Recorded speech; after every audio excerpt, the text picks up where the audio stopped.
Még nyílnak a völgyben a kerti virágok, még zöldel a nyárfa az ablak előtt, de látod amottan a téli világot? Már hót akará el a vércitetőt.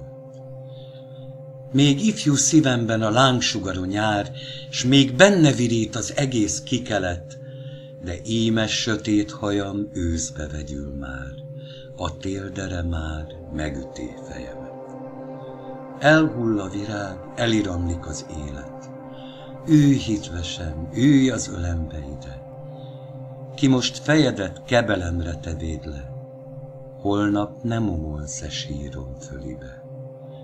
Ó, mondd, ha előbb halok el, tetemimre könnyezve borítasz-e szemfödelet, s rábírhat-e majdan egy ifjú szerelme, hogy elhagyod érte az én nevemet.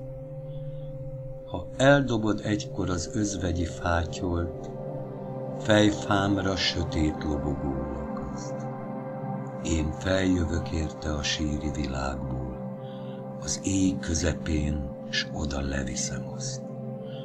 Letörleni véle könnyűimet, érted, ki könnyedén elfeledét hívedet, s a szívsebeit bekötözni, ki téged, még akkor is, ott is, örökre szeret.